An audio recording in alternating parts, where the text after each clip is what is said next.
Hello, hello. Happy Sunday. Gosh, they roll around quickly, right? I can't believe how quickly they roll around. All right, I'm just going to give this a second of chitter chatter while I make sure that everything is going as it should be. If you are here, please let me know in the comments that my sound is working and that everything's working. We had a lot of thunder this afternoon and my internet was rather patchy. So I have my fingers crossed that all goes well tonight. But yeah, if you could tell me in the comments that the sound is working, I'll be happy. You don't have to, but I'd be happy if you did. In the meantime, I will start to cover to this week's topic. All right, we have a thumbs up, so I'm going to assume we're all good to go. All right, so we're going to talk about the lipedema food trap. And it's a tricky one, right? So let's just imagine we're eating well, we're eating healthily, that we understand to be healthy, and that's different for everybody depending on our education and what our family's eaten and, that sort of thing, because we could have all the education under the sun, but if we've grown up in a family that believes ice cream is healthy, you're going to believe ice cream's healthy, and that's okay, right? Because that's what your family believes and that's what you believe.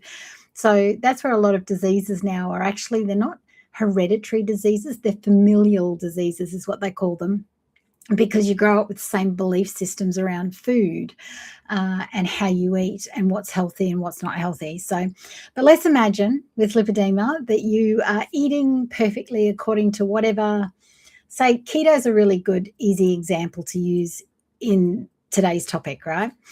So say you're following keto really religiously, you may not be punching your ketones every morning or that sort of thing, but you're following the guidelines, you don't eat any carbs, but you're still not improving. Things aren't getting better. Maybe the weight's going the opposite direction. Maybe your measurements, which you should always have one of these around, is in going the wrong direction. What's going on? All right. And this is where food gets tricky. When I studied naturopathy and clinical nutrition, I learned some pretty amazing facts. And I'm sure the statistics are different now. They may not be, but back then, has an alarming statistic that really blew my mind. And you'll see why. At any one time, 27% of people are intolerant to lettuce. So what that means is we all get intolerances, right? We all go through intolerances. And I learned this through doing hair analysis testing. And what I learned after testing clients' hair over many years is that, and they advise you to come back after 6 months to retest. And often the thing that you have avoided from the last test, say it was lettuce, say you showed up intolerant to lettuce on that test. So you removed lettuce for 6 months. By the time that 6 months rocks around, you're actually now fine with lettuce. But now you'll be intolerant to spinach or something slightly different. Generally, it's the thing you've swapped to, almost always, right?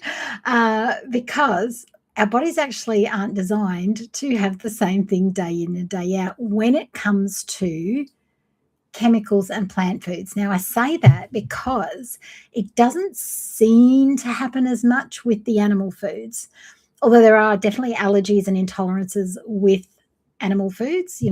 Let's face it, seafood and fish is up there with one of the most common allergies, but we're talking about intolerances. And the reason we're talking about intolerances is because if we have an intolerance to something at any one time, sorry, there's a little spider's web hanging off my webcam and it's driving me crazy. So at any one time, if we've got an intolerance to something and we're consuming that thing every day, that causes inflammation in our body, even if that thing is something as innocuous and as seemingly not problematic as lettuce. That's why that particular statistic always stuck with me as an example, because who of us would think that lettuce would cause a problem, right? None of us, right? None of us would just go, oh, we'll have some lettuce. It's fine. We'll have a salad. That's being healthy.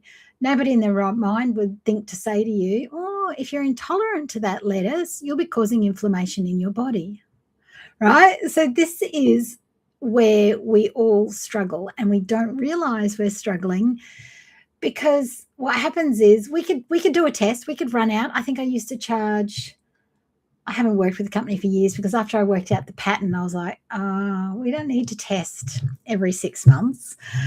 But it was, I don't know, if anyone's watching that used to do them with me, I'm going to say they're about $250 or $150, something Australian, something like that, to have your hair tested every 6 months, or saliva. You could also do saliva.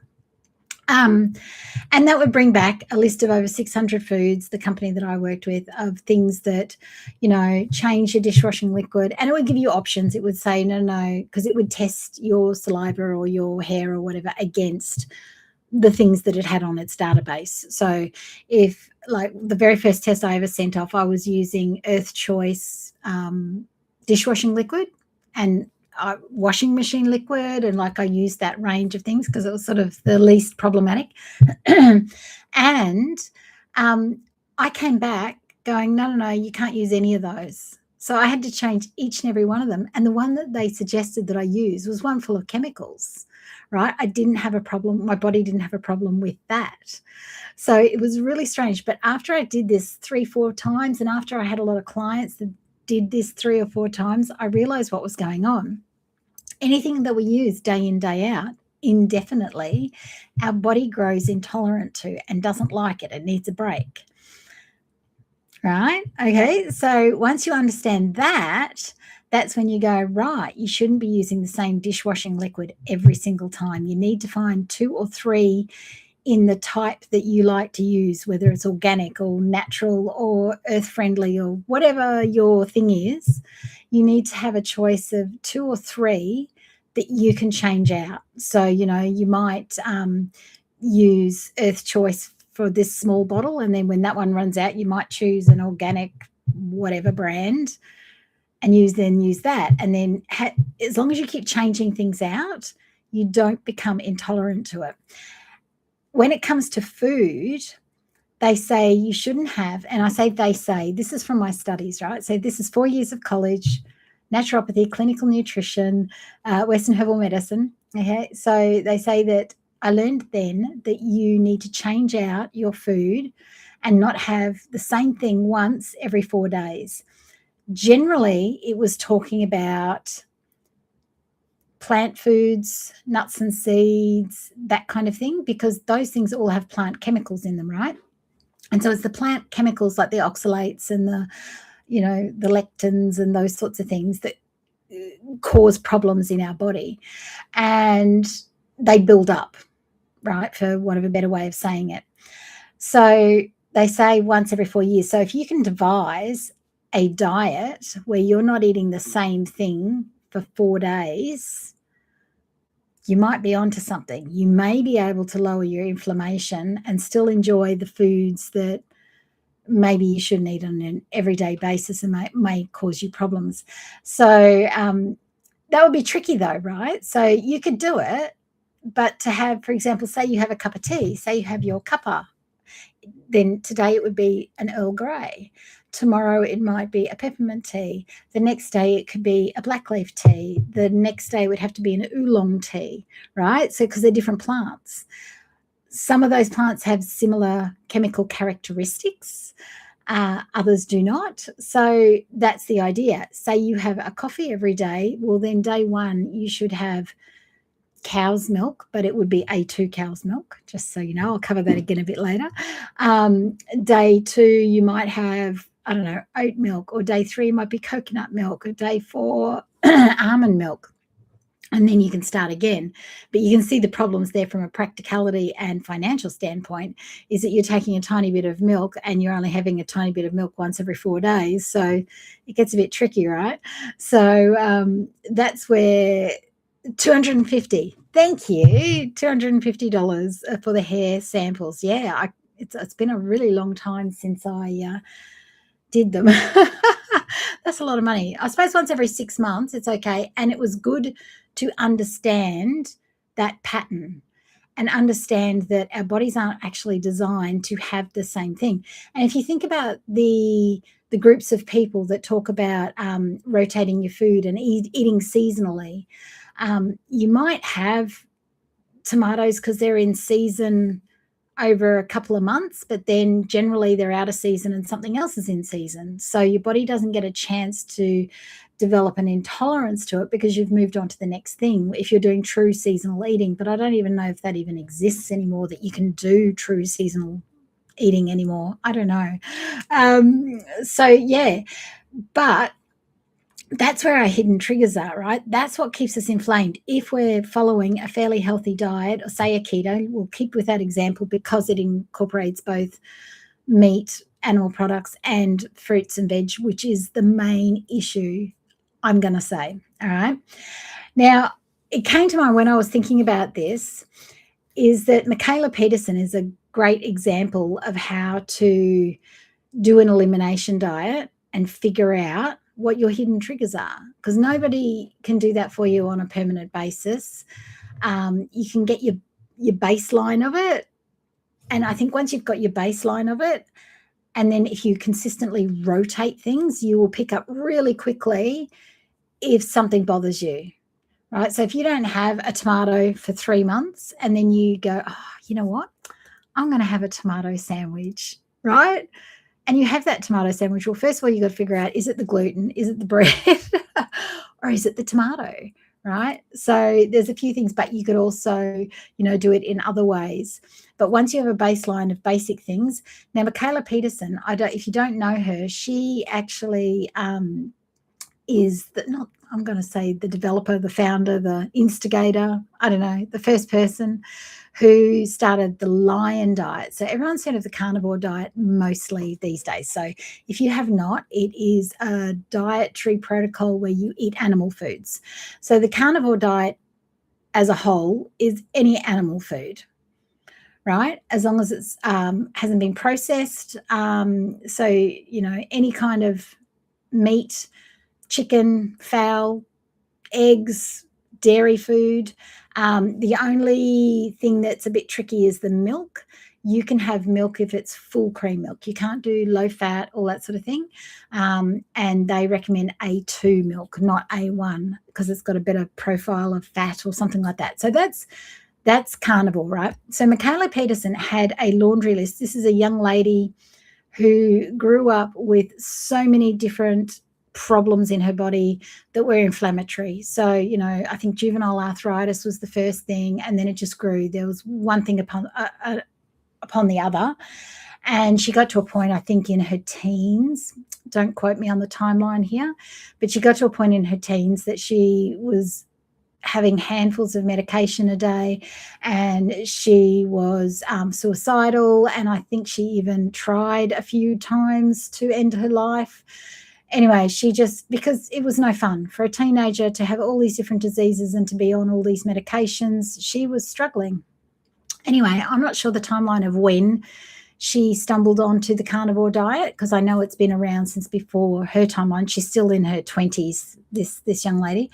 And so she ended up taking the carnivore diet and then really paring it down. And after a while of eliminating everything on the carnivore diet and getting down to just beef, salt, and water, she was fine. She did not need any of the laundry list of medications she was on. And it was like pages and pages of medications. She's got videos. So her name's Michaela Peterson. If you've never checked her out, she's got videos everywhere documenting this journey. But by bringing it back to the basics of beef, salt, and water, she found she was perfectly fine. She needed no medication. I think she's off all her medications. She's even had a child since then. But every time she tries to bring in, she can eat lamb now as well. So beef, lamb, and I'm going to say bison and goat are considered ruminant animals. Correct me if I'm wrong, if you know better. So those animals seem to have a better profile for our body. And she was able to eat the beef and lamb. She can't have the lamb all the time, but she can have lambs some of the time. It's a bit like that, that build-up. She can obviously have it every now and again.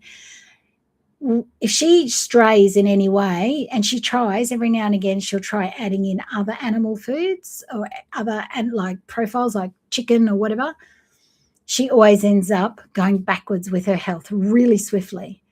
So all of those other things are triggers for her. And she knows now that if she wants to live a happy, healthy life where her mind isn't playing tricks on her and she's in the depths of despair and her body's not failing her, then all she can eat is beef, salt water, and some lamb.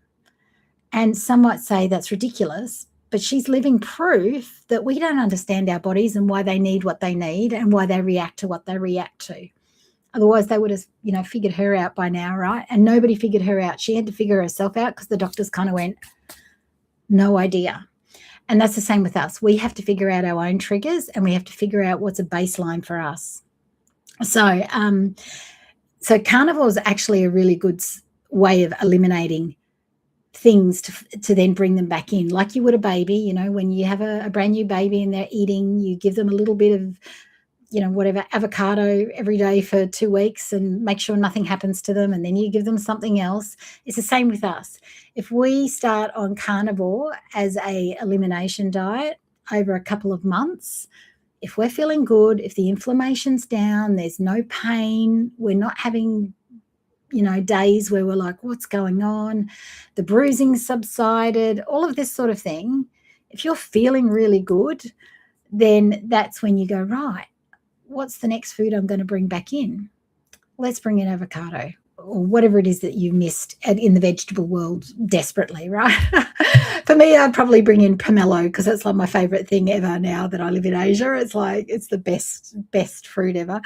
And you would bring that in and give that, one little piece a day over a couple of days and stop it and then start it again, or every second day, whatever, just to see how your body reacts to it. Does it trigger your body in any way, shape, or form? And you're not going to know that unless you've had a really clean baseline diet to start with. So you can have all the tests under the sun to say, oh, you're allergic to this and you're intolerant to that, but that changes. And us being allergic to something is actually, that's quite rare. A true allergy is quite rare compared to an intolerance. Most of us are intolerant to something every single day. So I'm going to say the top offenders. And so what happens is when we have these triggers is that we've got leaky gut and we've also got leaky lymphatics. So things go to where they shouldn't go, going through that leaky vessels. And that's what causes the inflammation in our body and the pain and all those sorts of things. So the big offenders for food, even though we've talked about plants and different things, the biggest offenders are gluten and modern wheat. And I say modern wheat because in France, they still use the old wheat. And so many people can go to France and eat a croissant and be absolutely fine. I went to Vietnam in February and ate banh mi's for 5 days straight, which is on French bread. And you could tell, and I know because I have a French mother-in-law, so I knew that those French breads were legit and made with the right flour because you can just tell the difference. Trust me on that one.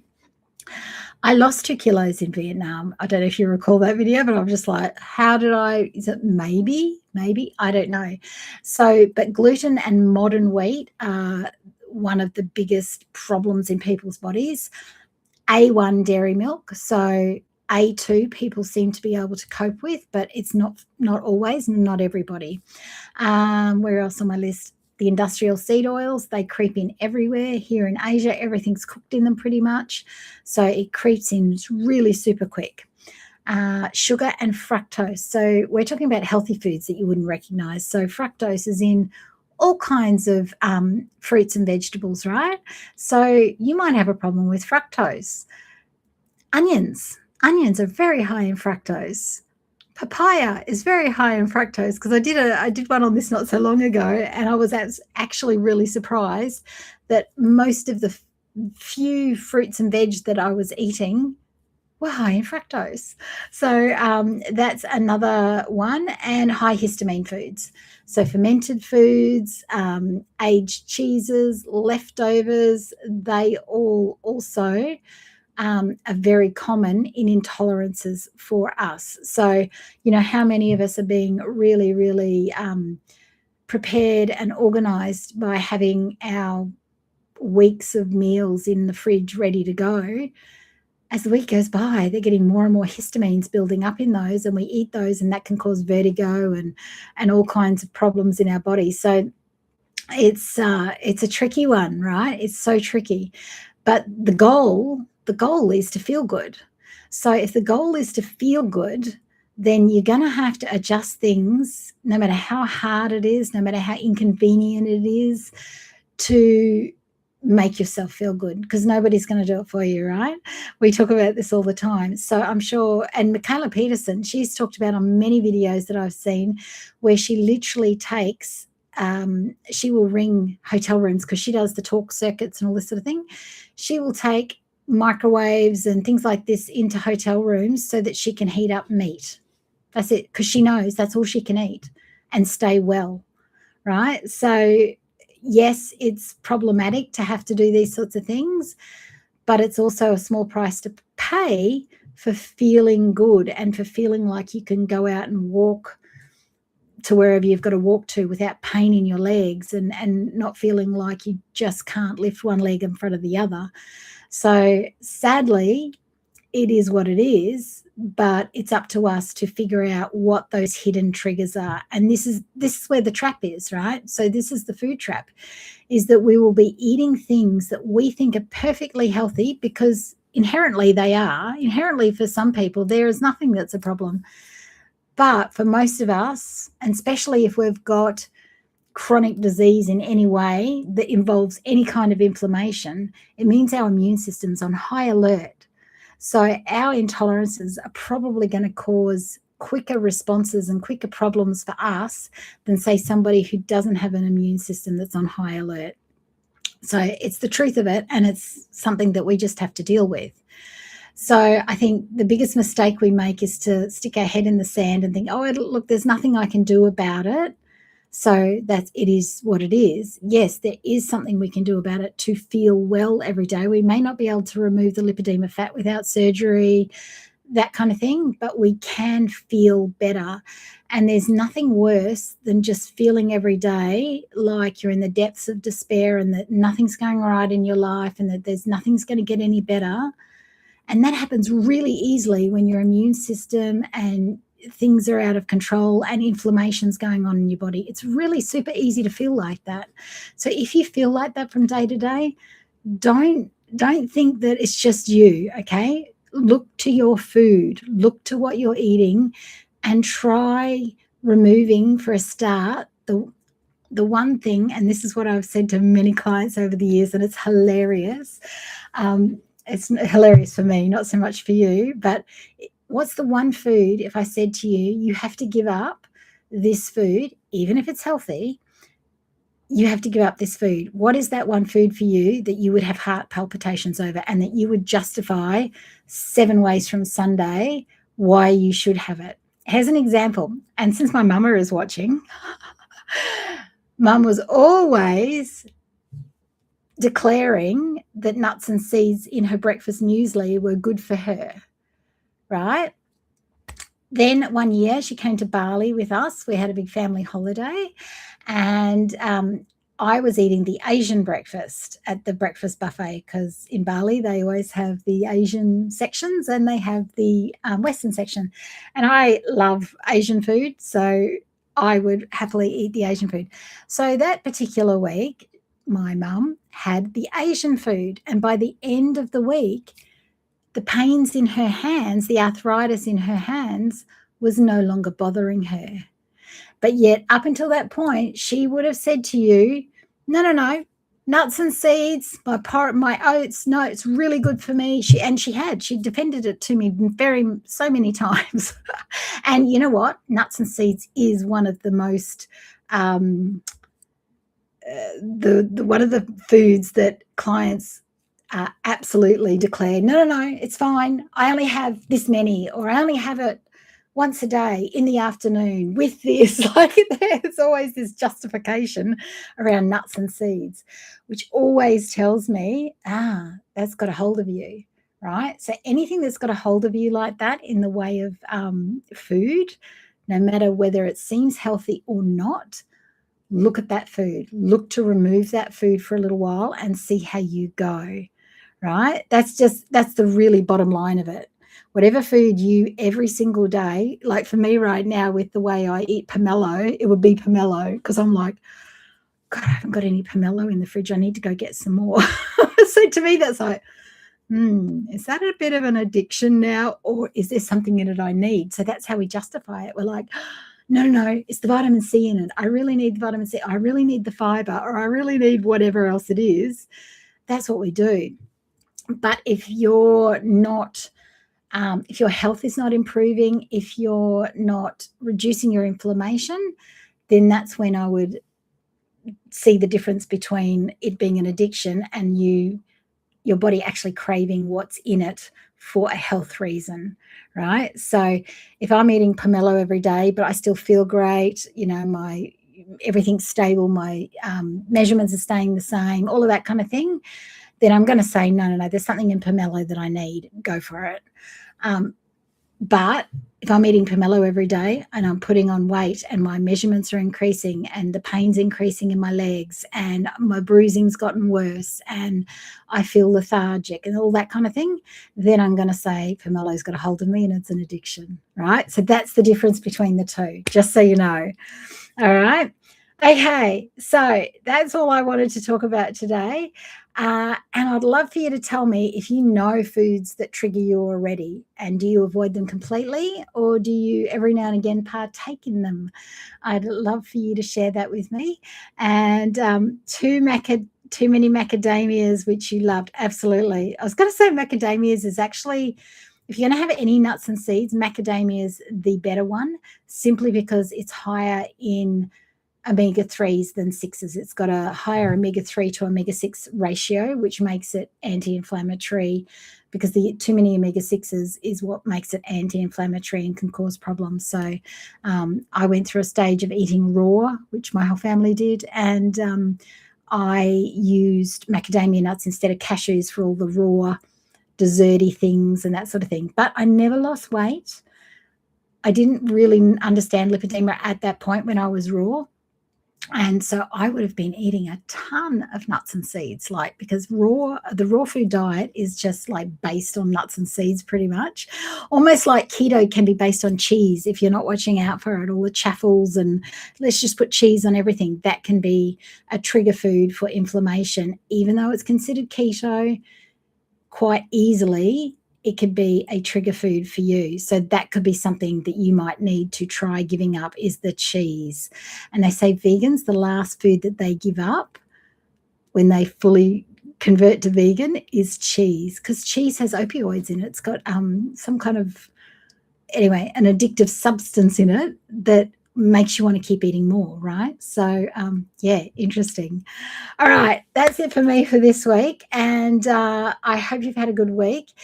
If you watched my video that I dropped this week from a cafe and you enjoyed that style, let me know, because I'm just trying to decide whether or not I go out and film more videos that way. So potentially you could, grab your phone and your earphones and go to a cafe near you and sit and watch, and it's like we're having a cuppa together. So let me know about that, and I will see you all this time next week. Bye.